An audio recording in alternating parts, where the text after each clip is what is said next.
Palavra do Senhor, Gênesis 35, diz assim: Depois disse Deus a Jacó: levanta-te, sobe a Betel e habita ali, e faze ali um altar ao Deus que te apareceu, quando fugiste da face de Esaú, teu irmão.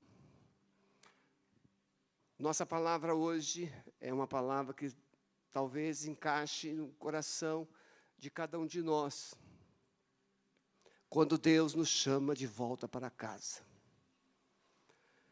Existe um lugar que Deus quer que estejamos, e existe um lugar que Deus não planejou para nós estarmos. Mas muitas vezes o lugar que nós estamos é o lugar que Deus vai trabalhar em nós, para moldar nossa identidade, moldar o nosso caráter, restaurar nossos traumas e nos resgatar de princípios e valores que foram perdidos. Jacó é o filho caçula, e ele trapaceou com seu irmão Esaú desde o nascimento. Quando os dois nasciam,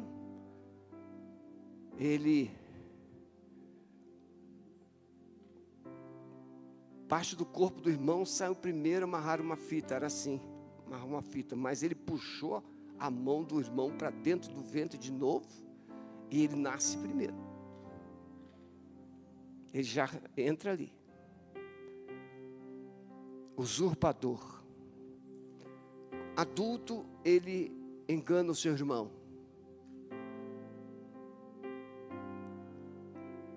De uma forma sutil, pega a bênção, que era promessa sobre o primogênito, que ele não era.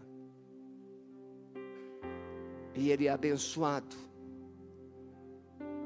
Mas, em todo esse contexto, ele precisa fugir.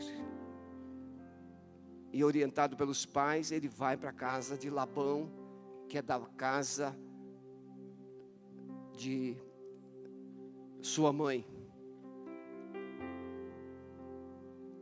E lá ele passa 20 anos. Ele trabalha 7 anos por sua esposa Raquel. Trabalha 7 anos por Leia. Ele trabalha 14 anos pela mulher amada, que era Raquel, porque o sogro o enganou. Você pode ver, quando uma pessoa, ela engana, a Bíblia diz que um abismo chama outro abismo. Toda pessoa que engana, ela também vai encontrar um trapaceiro, e ela vai ser enganada também. Toda pessoa que frustra, um dia vai ser frustrado também. E assim Jacó, cujo nome significa usurpador,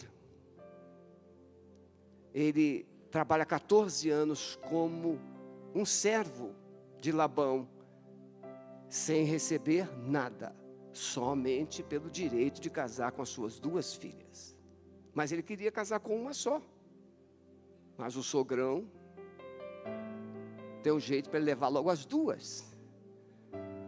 É assim que acontece. E depois ele trabalha mais 6 anos para receber salários. E o sogro dele muda o salário dele 10 vezes. Mesmo assim, ele é abençoado, porque ele tinha a promessa de Deus sobre a sua vida.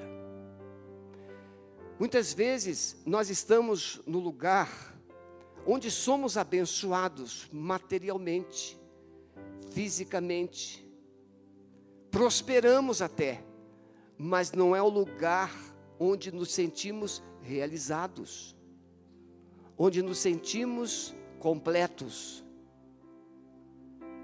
E Jacó começou a perceber que ele não cabia mais naquele ambiente. Por certo, ele orou, e Deus o chama de volta para casa. 20 anos. Eu não sei quantas pessoas já passaram anos fora da sua casa. Não é que se casou e foi, não é isso. Ele era solteiro. Ele saiu por uma contingência totalmente diferente. Ele saiu fugindo. Ele saiu por causa de um conflito familiar. Ele saiu por causa de uma disfunção relacional com seu irmão.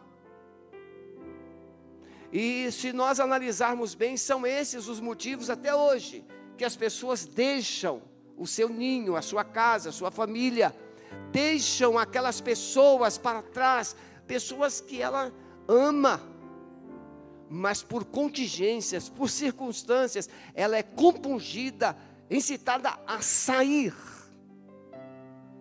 até mesmo pensando, a minha saída vai trazer paz à família, a minha saída vai evitar conflitos, a minha saída vai evitar confusão, a minha saída vai evitar morte. No caso de Jacó era esse, o seu irmão queria matá-lo, e ele sai.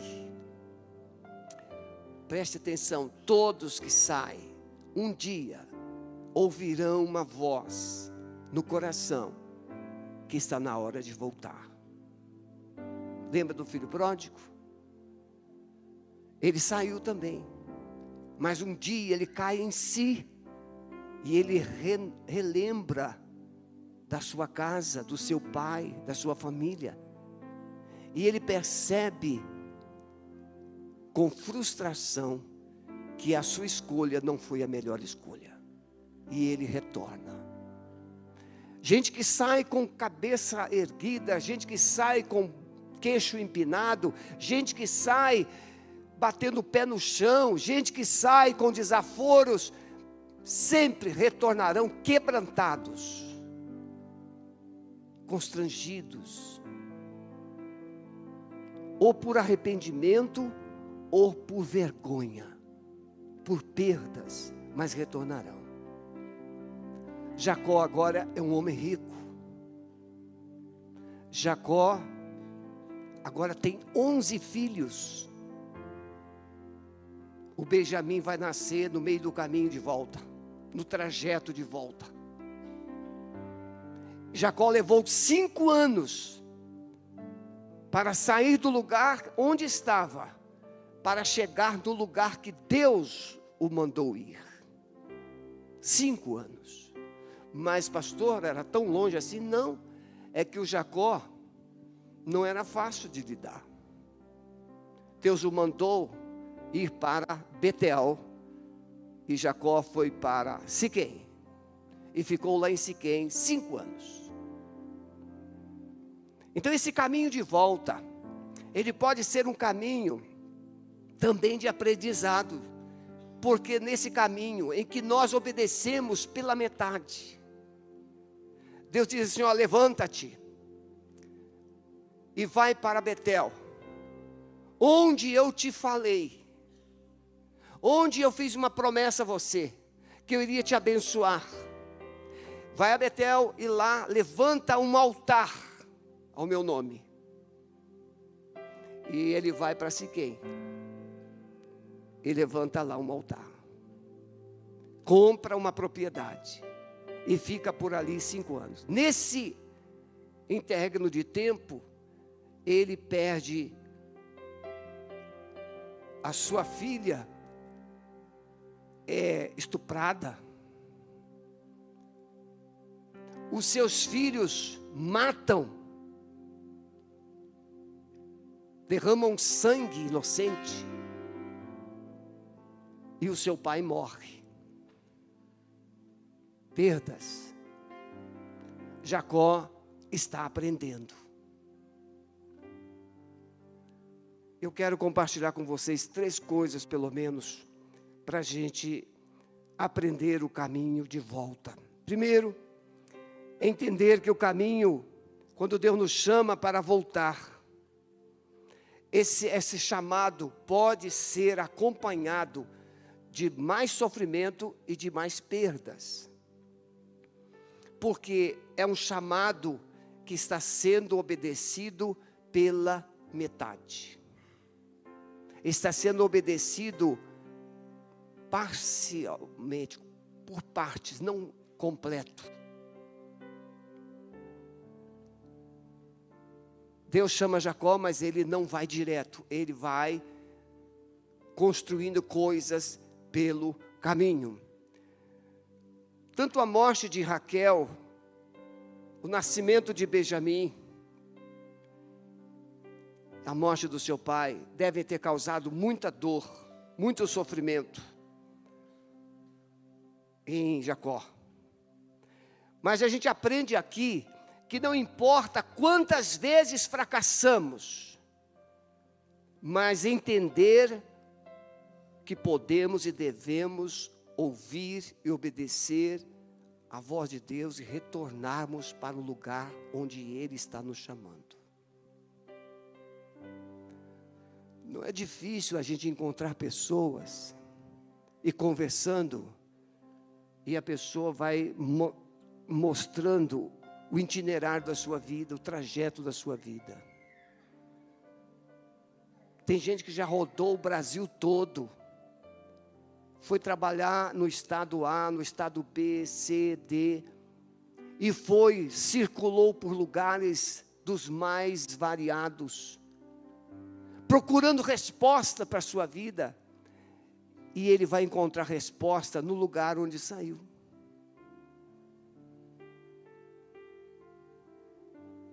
Porque o motivo da sua saída foi fuga, não foi projeto. Sai do casamento, sai da família, mas é fuga. Porque, como eu disse aqui, alguns cultos atrás, fugir sempre parece melhor, mas pode ser um caminho de perdas maiores.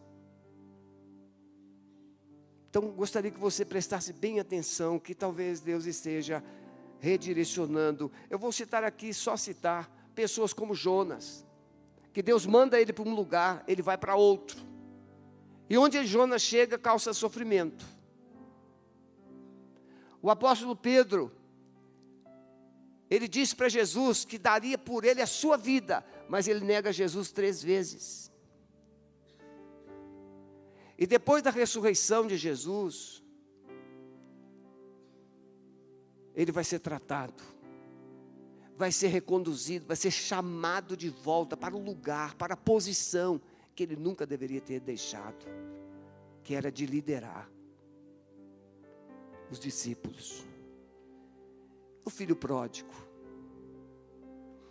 Eu conversando com uma pessoa essa semana, e falava a respeito do filho pródigo, e essa pessoa que conversava comigo, ela é o retrato, ou ela representava de uma forma muito segura, muito clara, a pessoa do filho pródigo que ficou em casa.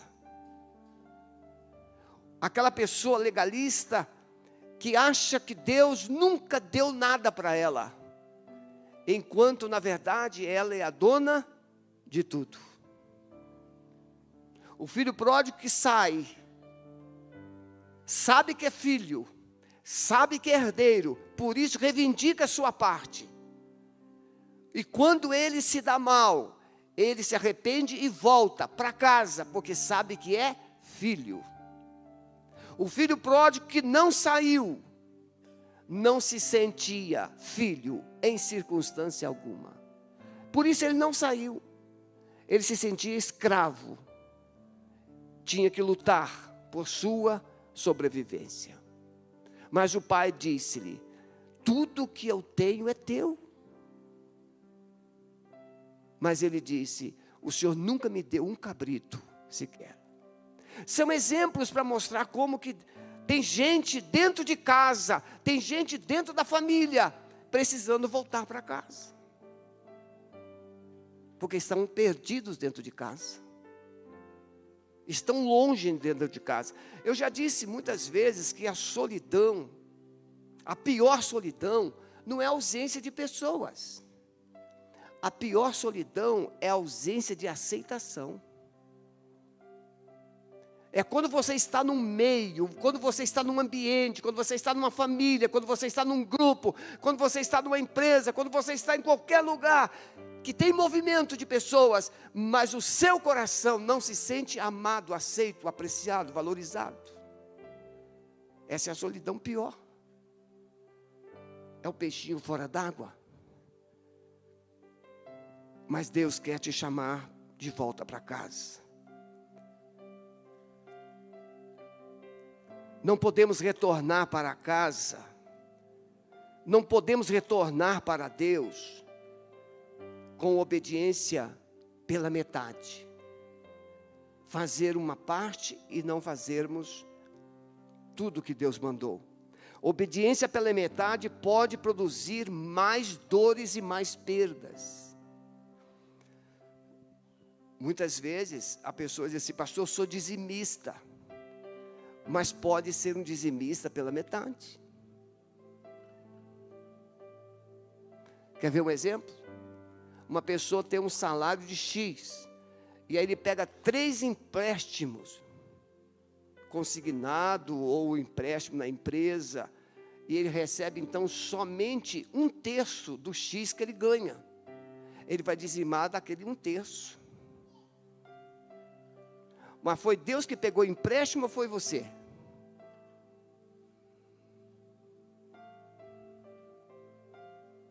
E a pessoa diz assim: eu só recebo isso aqui. Mas você que pegou o empréstimo. Obediência pela metade. Eu já disse várias vezes, quando eu me converti, eu devia só uma agiota 10 milhões. E eu pagava 15% ao mês, bem mais do que o dízimo. Mas quando eu me converti, e naquele tempo o envelope era o mesmo para o ano todo, e o tesoureiro colocava lá milhões, era milhão, era muito zero. Lembra disso? Na década de 70, 80, era tudo milhão.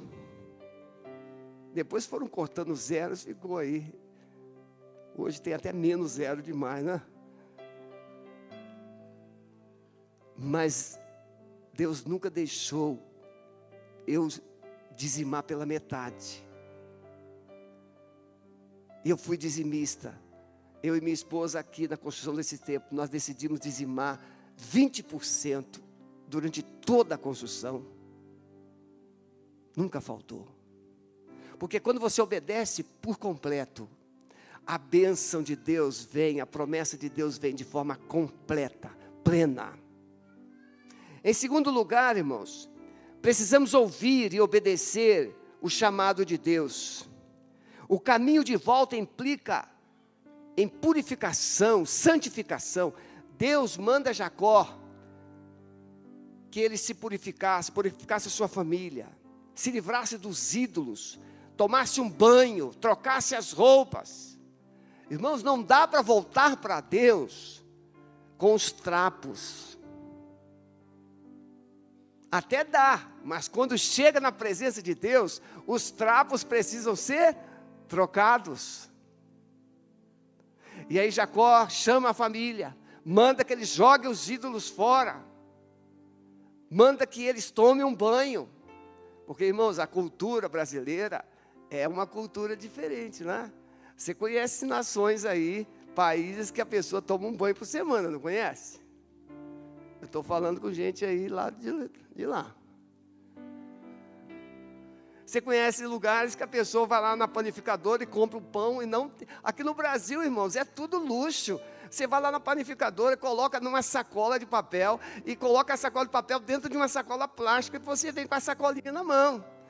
Tem alguns lugares aí fora, irmão, que você compra o pão e sai com ele segurando aqui, ó, na mão. Ou então coloca debaixo do braço, igual o guarda-chuva. Sim ou não? Sim. Costumes, cultura. Deus fala assim: olha, essa não é a minha cultura.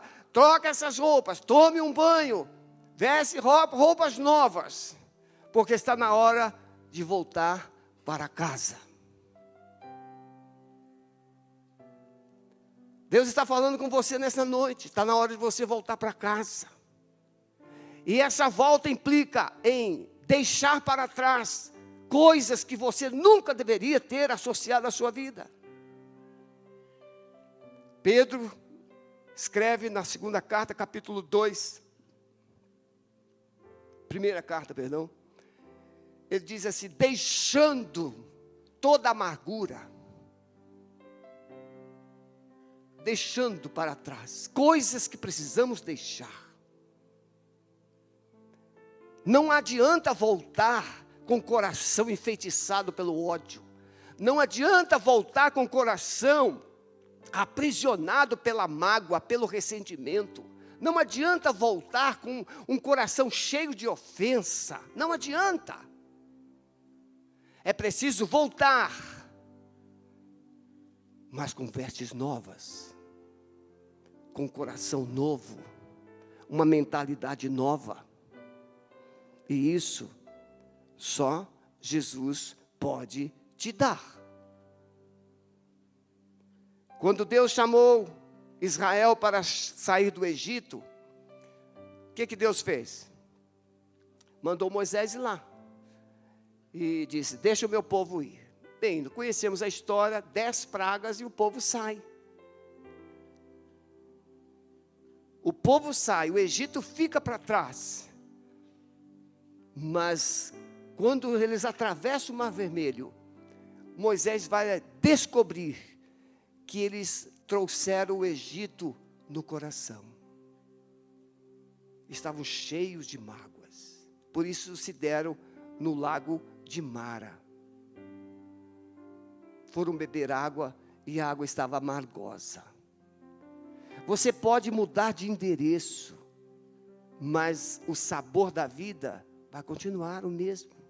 Amargura, dor, tristeza, perda, sofrimento. Muita coisa errada. Mas Deus manda Moisés jogar uma árvore, um lenho, uma vara dentro do lago, e a água se torna doce.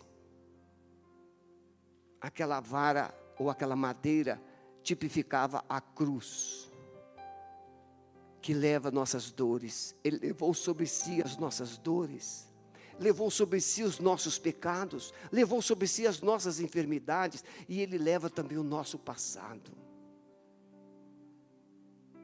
E o povo pôde tomar aquela água, chamar de volta para casa. É preciso trocar as vestes, é preciso deixar para trás coisas que Deus nunca projetou para a sua vida. Eu sei que você sabe, você que está aqui, você conhece pessoas que são difíceis de se lidar. Pessoas feridas pela vida, ressentidas, magoadas, pessoas vingativas. Tem pessoas que você conversa com elas meia hora e parece que você trabalhou um dia inteiro carregando madeira. De tantas dores que você fica no corpo, porque você absorve tudo que a pessoa tem, aquela carga toda. Já conversou com gente assim? Tem gente que você conversa que com pouco tempo você está louco para sair daquele lugar. Pessoas carregadas de mágoas, de ressentimentos, só falam coisas negativas. Mas tem pessoas que você conversa e dá vontade de você ficar o dia inteiro, você nem vê a hora passar. Pessoas curadas. Você ri, você se alegra. Você relembra coisas boas. É você que escolhe. É você que escolhe. O caminho de volta implica, então, em mudar as vestes. Mudar as vestes implica em um recomeço. Por essa razão, o povo precisava tomar banho, trocar as vestes, como sinal de que o pecado havia sido deixado para trás. Como o sacerdote ia para o altar fazer sacrifício, ele tinha que se lavar e trocar as vestes. Porque ele representava a mim e a você. Mas a Bíblia diz que hoje nós somos sacerdotes. Não precisamos de mediadores. Então, a semelhança do sacerdote, eu e você precisamos avaliar como estão as nossas vestes. Porque a Bíblia diz que lá no céu, no reino de Deus, as vestes são brancas, são transparentes, de linho, mostrando pureza, mostrando purificação. Então, trocar as vestes é algo muito sublime, muito precioso. Por último, irmãos, entender que a obediência deve ser um ato de adoração. Quando Deus falou com Samuel, para ele conversar com Saul, e o Saul veio com muito aparato, muita conversa, muito argumento, que Deus mandou o Saul fazer uma missão militar, destruir uma nação, sacrificar tudo, e o Saul trouxe os animais, e a Bíblia diz que ele trouxe os animais gordos, ele trouxe os animais fortes. Irmãos, tem alguma coisa que nos encanta, não é verdade? O Acã sabia perfeitamente que não havia como pegar nada em Jericó, porque era um lugar que Deus havia amaldiçoado. Mas o Acã não resistiu uma capa babilônica e algumas coisas preciosas. E ele levou para dentro da sua casa e enterrou na sua casa a capa e as coisas preciosas. Mas Deus havia dito para ele, para todo o povo, que eles deviam queimar tudo. Tem coisas que Deus nunca mandou você trazer para sua casa, porque a presença dessas coisas na sua casa é maldição.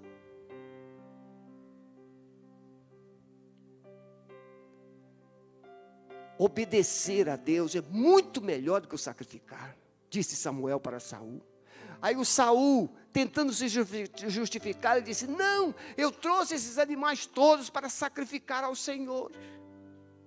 Como se Deus tivesse prazer ou necessidade de sangue de animais. E então Samuel diz que a rebeldia como pecado de feitiçaria, porque Deus ama mais o obedecer do que o sacrificar. Tem muitos que estão sacrificando muito. Salmo 128, ele diz, Salmo 127, inútil vos será levantar de madrugada, repousar tarde, alongar o dia, aumentar o tempo trabalhando, mas sem a presença de Deus, sem a obediência, sem a consagração, não resolve nada. Inútil vos será levantar cedo, de madrugada, pois se o Senhor não edificar, se o Senhor não abençoar, em vão trabalham os que a edificam. Voltar para casa com coração obediente, disposto a ouvir a voz do Senhor e disposto a obedecê-lo de coração. Deus havia prometido proteger Jacó. Jacó, você pode ir. Jacó tinha medo, em casa ele tinha medo de Esaú. Jacó vai para Padã Arã, e lá ele tem medo do sogro. O sogro de Jacó não era fácil, era pior que ele. E o Jacó estava com medo do sogro, e o sogro também tinha filhos. Os cunhados de Jacó estavam olhando para ele meio atravessado. O Jacó falou: está na hora da gente sumir daqui. Mas Deus aparece para ele de noite, em sonhos, e diz assim: eu sou o teu Deus. Eu te prometi, eu fiz uma promessa para você lá em Betel, quando você só tinha uma pedra como travesseiro, e uns trapinhos nas mãos. Retorne para Betel, onde você ungiu uma pedra, e edifique lá um altar, porque eu vou te abençoar, eu vou te proteger. Está aqui o texto. Assim chegou Jacó a Betel, a luz que está na terra de Canaã. Esta é Betel. Ele e todo o povo que com ele havia, e edificou ali o altar, e chamou aquele lugar El Betel, porque o lugar se chamava Luz. Mas Jacó diz assim: esse não é outro lugar senão a casa de Deus, porque Deus está neste lugar. Quão terrível é este lugar! Mas agora, o Jacó coloca o nome de Deus, El no hebraico.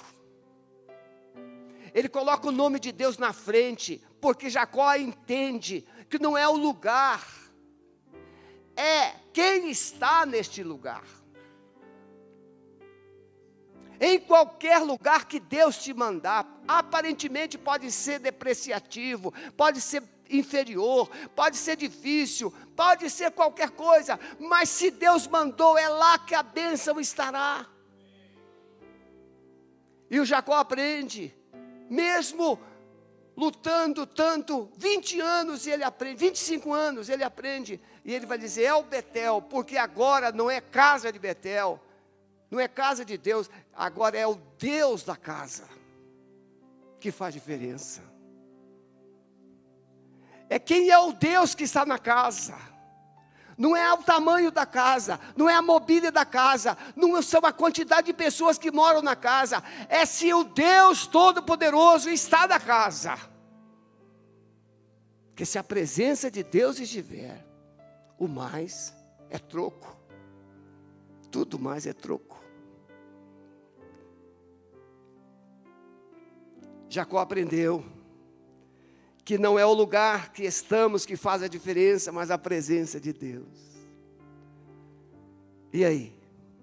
Hoje, você está aprendendo que não é a igreja.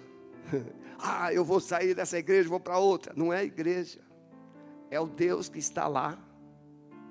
Igreja, é eu e você. A gente não presta não. Você está pensando, quer ver uma pessoa ruim? Quer ver uma pessoa que não te passa confiança? Chega em casa e se olha no espelho.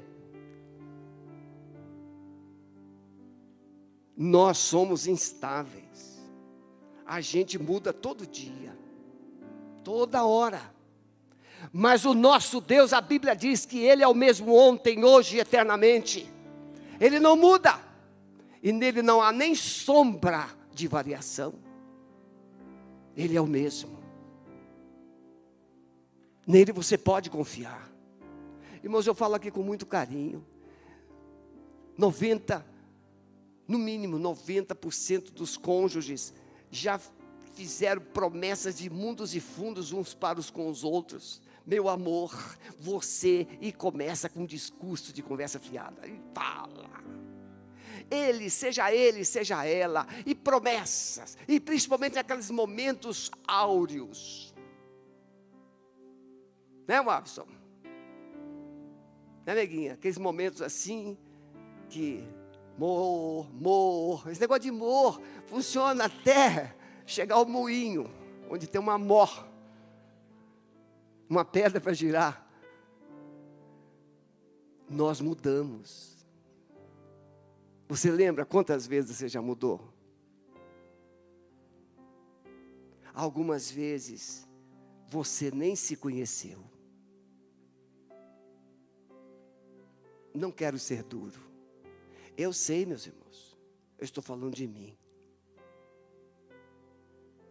Porque a palavra de Deus me diz: enganoso é o coração, mais perverso do que todas as coisas. Quem o conhecerá?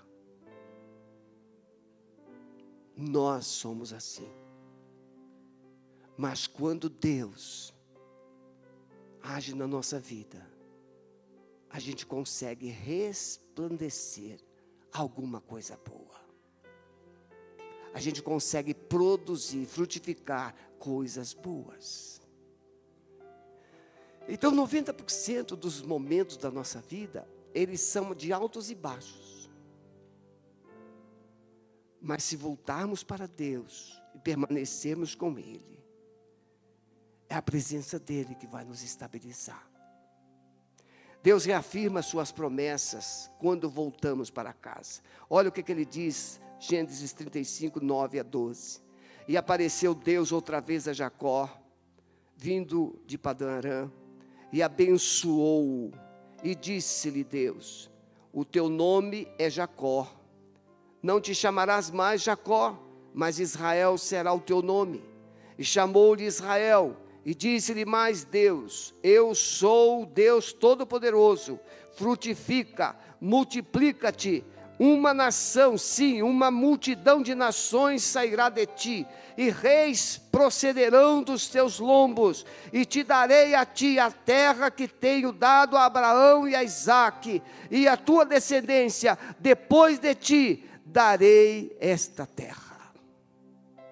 O nosso Deus tem promessas tremendas para cada um de nós, mas essas promessas serão confirmadas no lugar onde Ele nos mandou ficar.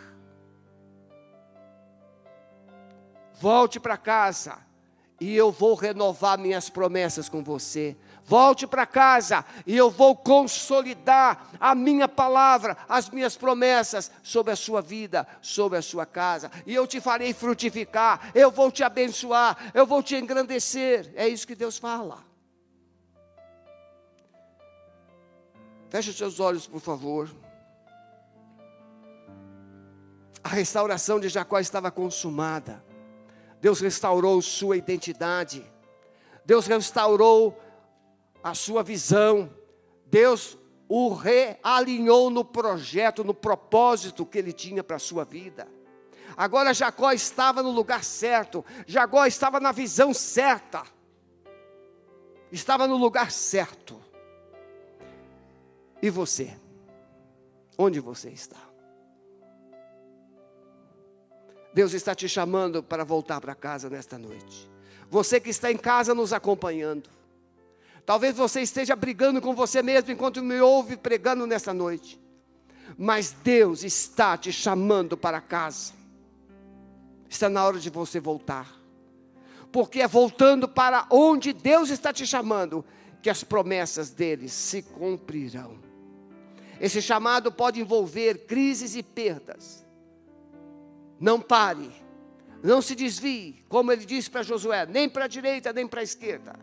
Esse chamado precisa ser acompanhado de arrependimento, confissão e purificação. O que é que te levou para longe? O que é que te afastou de pessoas? O que é que te afastou de Deus? Está na hora de você confessar: Senhor, eu desobedeci. Senhor, eu decidi fazer do meu jeito, mas agora eu quero ajuda. Eu preciso recomeçar. Eu quero recomeçar do teu jeito, Senhor. Eu quero recomeçar do teu jeito, Senhor. Esse chamado precisa ser acompanhado então de purificação. Deus quer mudar sua história, mudar sua vida. Lavar-se, trocar as vestes. Símbolo de quebrantamento e restauração. Esse chamado tem por objetivo levar você para um lugar de completa adoração. Quando Deus chamou Israel para sair do Egito, Ele disse: deixe o meu povo ir para me adorar. Deus não te chamou só para você ser um bom negociante. Deus não te chamou só para você ser um bom empresário. Deus não te chamou para você ser um bom funcionário. Deus não chamou somente para você ser próspero em área A, B, C ou D. Não, Deus chamou você para ser um adorador. Deus procura adoradores que o adorem em espírito e em verdade. Você está aqui. Você que está em casa, pode escrever no chat: eu estou voltando para casa. E você que está aqui, você pode dizer para Deus: Senhor, eu estou voltando para onde o Senhor está me chamando. E se esta é a sua decisão, você quer voltar-se para Deus, voltar para o lugar de onde nunca deveria ter saído, saia do seu lugar e venha aqui para o altar, porque queremos orar juntos. Vamos ficar todos em pé, por favor. Se os músicos quiserem cantar alguma coisa, o tempo pode ajudar. Pode deixar o seu lugar, venha. Coloque a sua vida no altar e recomece com Deus. Recomece com Deus. Está na hora de recomeçar. Esse é o tema anual da igreja, esse ano. Tempo de recomeçar. E Deus quer recomeçar na sua vida também. Amém? Pode vir, em nome de Jesus. Nesta noite, talvez a palavra tenha sido para uma única pessoa. E essa pessoa pode ser você, que ainda não está aqui à frente. Escolhas, decisões de sair, de deixar o lugar onde nunca deveria ter saído. Ora com ele, Daniel. Pessoas que deixaram a igreja, pessoas que deixaram suas famílias, deixaram o casamento. Por favor, essa noite Deus está falando com você. Está na hora de voltar para casa. É o seu lugar. Pode vir, em nome de Jesus. Ele quer trocar suas vestes. Ele quer restaurar sua identidade. E Ele quer mudar a sua história. Vem cá, Maurício. Olha para a gente. Nós temos aqui líderes de células. É uma boa hora do líder de célula vir para cá. Enquanto o pastor Maurício estiver orando, conversando com quem está aqui à frente, perguntando se eles já estão em células. E você poderá fazer isso em todos os apelos. Conversa. E quem sabe ele precisa da sua célula. Tá bom? Amado Espírito Santo, louvamos o Teu nome pela Tua presença gloriosa neste lugar. Deus, uma aliança de vida está sendo realizada aqui através da palavra ministrada. Ela não volta vazia. Pai, coloque agora sandálias nos pés dos Teus filhos. Ah, Deus, que eles se sintam limpos, purificados, consagrados ao Senhor. Ah, Pai, uma aliança no dedo, um anel no dedo, Deus, de comprometimento, Senhor, de envolvimento com o Senhor, de compromisso, de caminhar juntos. Ah, Pai, em nome de Jesus, vestes novas, Senhor. Ah, Senhor Deus, uma veste, Senhor Deus, que venha resplandecer um novo momento, um recomeço na vida dos Teus filhos, Senhor. Em nome de Jesus, Pai, nós cremos, Pai, que seja assim, Pai. Mas, Pai querido, uma unção nova, um novo batismo, Senhor Deus, ressignificando a vida, a caminhada dessas pessoas, Senhor Deus, de cada um aqui, Senhor Deus, diante do Teu altar. Pai querido, que se sintam realmente perdoados, livres, Senhor Deus, dos seus pecados, das suas ofensas, Senhor Deus. Pai querido, vendo agora o Senhor, que os olhos espirituais sejam abertos, Senhor, e eles vejam a sua mão sobre eles. Veja, Senhor, o seu poder sendo derramado na vida deles, para que eles possam romper, Pai, para um novo tempo. Pai, eu creio, Senhor Deus, nós cremos que será assim, por causa da Tua graça, por causa do Teu amor, Senhor Deus. E estamos sim na casa do Pai, na casa do pão, na casa que tem vida, na casa que tem proteção, porque nós estamos debaixo da Tua graça, da Tua unção sobre nós, Pai. Obrigado, amado Espírito Santo, por tudo que foi feito neste lugar, pela unção que nos visitou, pela unção que nos tocou, Senhor Deus, renovando a nossa mente e coração para um novo caminhar com o Senhor. nós agradecemos ao Senhor e te pedimos a tua bênção sobre cada um de nós. Em nome de Jesus, para a glória de Jesus, Pai. Amém. Ainda em pé, me veio o coração, irmãos. Restauração de perdas. Por favor, deixe o Espírito Santo ainda ministrar o seu coração. Você tomou decisões, você saiu e sofreu perdas irreparáveis, e você tem chorado essas perdas. Quem sabe Deus pode hoje ter misericórdia de você e restaurar e restituir essas perdas. Se você entende que Deus pode ter misericórdia de você e Ele pode te restituir, restaurando situações, posições, lugares, venha aqui à frente. Eu quero orar pessoalmente com você. Eu preciso dessa restauração de Deus na minha vida. Alguém? Eu sofri muitas perdas, mas eu quero restituição, Senhor, na minha vida.